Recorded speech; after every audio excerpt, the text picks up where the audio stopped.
দর্শক সবাইকে আমন্ত্রণ আজকের Walton smart fridge presents entertainment 24 এর আয়োজনে দেশ বিদেশের বিনোদনের নানা খবর সাথে নিয়ে আছি আমি শাহরিন জাবির।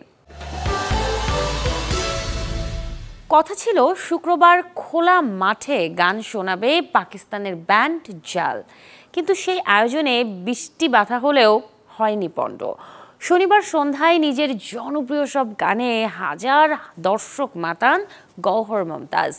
যদিও আয়োজকদের আতিথেয়তা নিয়ে প্রশ্ন ছিল কনসার্টে আসা দর্শকদের।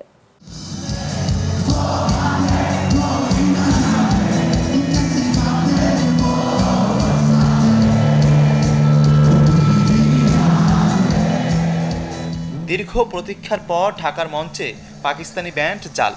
যখনই মঞ্চে লামহে গানের সুর ধরেন গওহর মমতাজ, তখনই উচ্ছ্বাসে মেতে ওঠা হাজার দর্শক।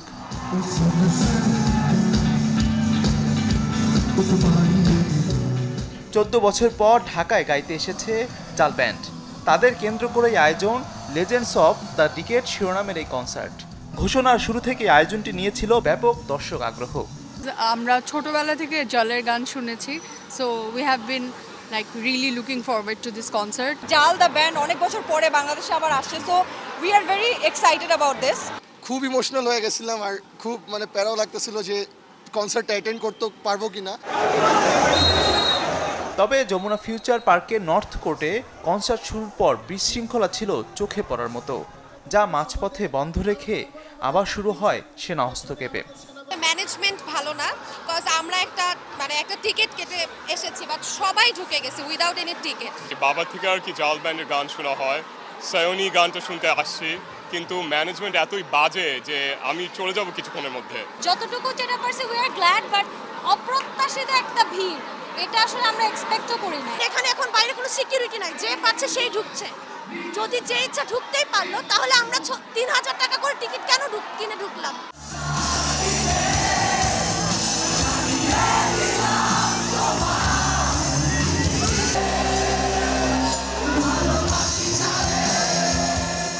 জালের মঞ্চে ওঠার আগে পারফর্ম করেন ঢাকার জনপ্রিয় 3 ব্যান্ড অর্থহীন, ভাইকিংস ও কনক্লুশন। মূলত অর্থহীন ব্যান্ডের বেজ বাবা সুমনের চাইতে পারো গান শুরু হলে পরিস্থিতি নিয়ন্ত্রণে আসে।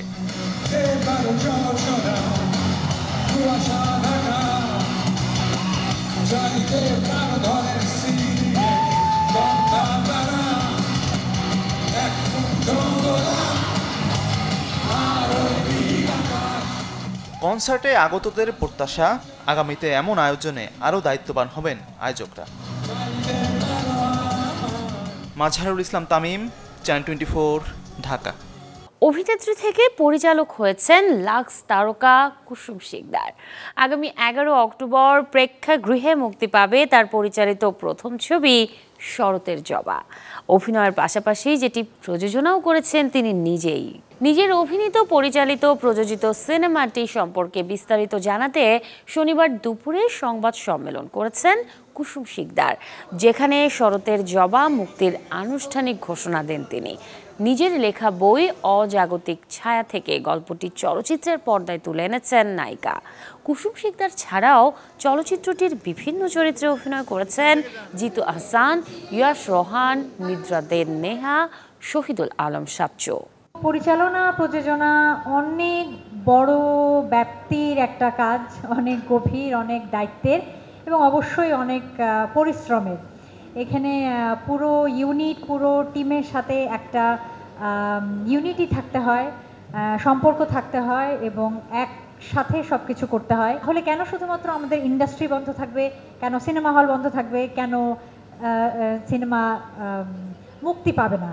সে কারণেই আমি খুব রিস্ক নিয়ে, যেহেতু আমি পজিটিভ মানুষ, আপনাদের সহযোগিতায় আমি শরতের জবা মুক্তিতে যাচ্ছি। গেল 5 বছর একবারের জন্য যেমন দেখা হয়নি তাদের, তেমনি হয়নি কথাও। যখন দেখা হলো তখন একসাথে জুটি বেঁধে কাজ করলেন ওয়েব ফিল্মে। বলছি ইমন ও সারিকার কথা। 30 সেপ্টেম্বর মুক্তি পাবে তাদের নতুন কাজ মায়া, যেটি দিয়ে ওটিটিতে অভিষেক হবে ইমনের।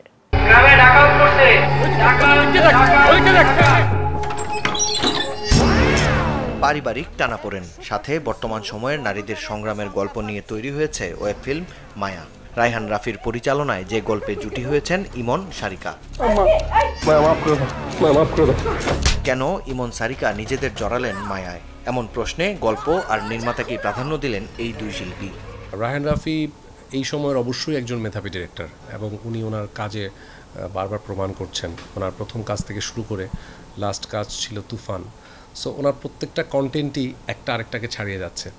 সো সেই ডিরেক্টরের সাথে কাজ করাটা আমার মনে কেউই ছাড়বে না। সো আমিও ছাড়িনি সেই সুযোগটা। সো গল্পটা অসাধারণ ছিল। আমি আমার ক্যারিয়ারে যদি বলি যে ভালো কাজের সংখ্যা বা ভালো কাজের একটা আছে না, যে অনেক অ্যাক্টর কিন্তু এই ধরনের কাজ করতে চায়, মায়া হচ্ছে সেই ধরনের একটা কন্টেন্ট। প্রথমত গল্পটা খুব সুন্দর, সেকেন্ড অফ অল মায়া ক্যারেক্টারটা খুব চ্যালেঞ্জিং ছিল, and of course Raihan Rafi is a very big factor. আমার তার সাথে কাজ করার খুব ইচ্ছা ছিল এবং ফাইনালি যখন এটা এলো তখন আমি আসলে দ্বিতীয়বার চিন্তা করিনি। গল্পে থ্রিলার থাকলেও সামাজিক বার্তার পাশাপাশি সমসাময়িক কাহিনীতে নির্মিত মায়াতে দর্শক নিজেকে খুঁজে পাবে বলে বিশ্বাস ইমন ও সারিকার। আমাদের বাংলাদেশে আমার মনে হয় যে অলমোস্ট 50% লোকের নিজেদের ঘরে অথবা তার কোনো আত্মীয় স্বজনের ঘরে, অথবা আমরা যদি ইন্টারন্যাশনালিও বলি, অনেকের এই প্রবলেমসটা আছে আসলে। মায়া যে গল্পটা দেখিয়েছেন ডিরেক্টর রায়হান রাফি, তো অনেক ট্রু ঘটনার মধ্য দিয়ে কিন্তু এটা গেছে। সো আমার মনে হয় যে ওই সব দিক থেকে মানুষ ওটাতে ট্রু স্টোরির মতো রিলেট করতে পারবে। এই কাজটার ভেতরে কিছু ভালো মেসেজও আছে, যেটা আসলে এখনকার প্রজন্মের জন্য প্রয়োজনীয় এবং যে কোনো প্রজন্মের জন্য আসলে। সো কিছু ভালো মেসেজ আছে এবং সেটা আসলে দেখতে হবে বোঝার জন্য যে আমরা আসলে কী মেসেজটা দিতে চেয়েছি, যে লাইফের কোন কোন ভুল ডিসিশনের কারণে আসলে কী কী ইম্প্যাক্ট পড়ে। অন দ্য আদার হ্যান্ড, যেটা বললেন যে মানুষ এখন ট্রেলার দেখে আসলে বুঝতে পারছে না গল্পটা আসলে কী কেন্দ্রিক, আমরা ঠিক এটাই চেয়েছি এবং মানুষ সেই প্রশ্নের উত্তর খুঁজতে হলে আসলে পুরো ফিল্মটা আসলে দেখতে হবে। রায়হান রাফির হাত ধরেই 30 সেপ্টেম্বর ওটিটি প্ল্যাটফর্মে অভিষেক হচ্ছে চিত্রনায়ক ইমনের। আমার হাজবেন্ড নিখোঁজ। কেন হারালো আপনার? মাকসুদুল হকিমু, চ্যানেল 24, ঢাকা। প্রকাশ্যে এসেছে বহুল প্রতীক্ষিত ছবি ভুলভুলাইয়া 3 টিজার, যার প্রায় প্রতিটি দৃশ্যই সাসপেন্স আর থ্রিলারে ভরা। প্রথম পর্বের মতো সিনেমাটির তৃতীয় পর্বে হাজির হয়েছেন বিদ্যা বালান। টিজারে গায়ে কাঁটা ধরিয়ে দিয়েছেন তিনি। রুহ বাবা রূপে কার্তিক আরিয়ানও নিজেকে উপভোগ্য রূপে তুলে ধরেছেন। 2007 সালে মুক্তি পায় ভুলভুলাইয়া। প্রিয়দর্শন পরিচালিত যে সিনেমার কেন্দ্রীয় চরিত্রে অভিনয় করেন অক্ষয় কুমার, বিদ্যা বালান। দ্বিতীয় পর্বে অক্ষয় বিদ্যার বদলে কার্তিক আরিয়ান, কিয়ারা আদভানির সাথে দেখা যায় টাবুকে। ভুলভুলাইয়া 3 পরিচালনা করেছেন আনিস বাজমে। 12 ফেল এবং জওয়ানকে হারিয়ে আইফার মঞ্চে সেরা ছবির পুরস্কার জিতেছে অ্যানিমাল। সেরা সিনেমা না হলেও জওয়ান ছবির জন্য সেরা অভিনেতার পুরস্কার জিতেছেন শাহরুখ খান। অন্যদিকে মিসেস চ্যাটার্জি ভার্সেস নরওয়ে দিয়ে সেরা অভিনেত্রীর পুরস্কার হাতে উঠেছে রানী মুখার্জির। বলিউড বাদশার ম্যাজিকে বাজিমাত করেছে জওয়ান। সেই রেশ এবার আইফা মঞ্চে। আসরের 24তম আয়োজনে সেরা অভিনেতার পুরস্কার উঠেছে শাহরুখ খানের হাতে। 3 দিনের এই ঝলমলে আয়োজনের দ্বিতীয় দিন সবার মধ্যমণি ছিলেন king of romance Shahrukh. Vicky কৌশলকে সাথে নিয়ে সঞ্চালনা করেন পুরো অনুষ্ঠান। গত বছরের শুরুর দিকে মুক্তি পাওয়া মিসেস চ্যাটার্জি ভার্সেস নরওয়েতে দুর্দান্ত অভিনয়ে সেরা অভিনেত্রী হয়েছেন রানী মুখার্জি। শাহরুখ রানীর সম্মাননায় আইফা মঞ্চে যেন ফিরে এলো 90 দশক। গেল বছরের অন্যতম ব্যবসা সফল সিনেমা অ্যানিমেল। আইফার মঞ্চে সবার মন ছুঁয়ে যাওয়া 12 ফেল এবং জওয়ানকে পেছনে ফেলে সেরা ছবির পুরস্কার গিয়েছে অ্যানিমেলের ঘরে। চিরসবুজ অনিল কাপুর সেই সিনেমার জন্য যেমন সেরা সহ অভিনেতার পুরস্কার জিতেছেন, তেমনি খল অভিনেতার পুরস্কার উঠেছে ববি দেওলের হাতে। তবে 12 ফেল হতাশ করেনি। এই সিনেমার জন্য বিধু বিনোদ চোপড়ার হাতে উঠেছে সেরা পরিচালকের সম্মাননা। সব মিলে দেখা গেল ব্যবসা সফল সিনেমাগুলোরই জয় জয়কার আইফা 2024-এ।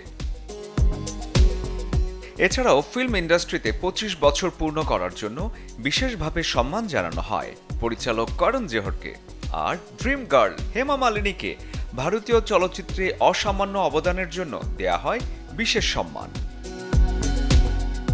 শরীফুল হক, চ্যানেল 24। কথা ছিল 2 অক্টোবর ভারতে মুক্তি পাবে পাকিস্তানের ছবি দ্য লেজেন্ড অব মাওলা জাট, যে সিনেমা দিয়ে 10 বছর পর ভারতে প্রেক্ষাগৃহে চলবে পাক মুভি। কিন্তু আপাতত তা হচ্ছে না। দ্য লেজেন্ড অব মাওলা জাট মুক্তিতে বড় বাধা হয়ে দাঁড়িয়েছে মহারাষ্ট্রের নবনির্মাণ সেনা। তারা রীতিমতো হুমকির সুরে জানায় কোনোভাবেই পাকিস্তানের ছবি মুক্তি পেতে দেওয়া হবে না ভারতে। সংগঠনের সভাপতি অমেয়া খরপার বলেন, এই ছবি ভারতে মুক্তি পাবে না। শুধু ছবিই নয়, পাকিস্তানের কোনো শিল্পীকেই এই দেশে গ্রহণ করা হবে না। যদি এমন কিছু হয় তাহলে জোরদার আন্দোলন করা হবে। এই ছিল Walton smart fridge presents entertainment 24 এর আজকের আয়োজনে। বিনোদনের সব খবর জানতে ভিজিট করুন আমাদের ফেসবুক পেজ এবং ইউটিউব চ্যানেলে। কাল ঠিক একই সময়ে আবারও দেখা হবে। সেই পর্যন্ত সবাই ভালো থাকুন, সুস্থ থাকুন, অবশ্যই চ্যানেল 24 এর সাথেই থাকুন।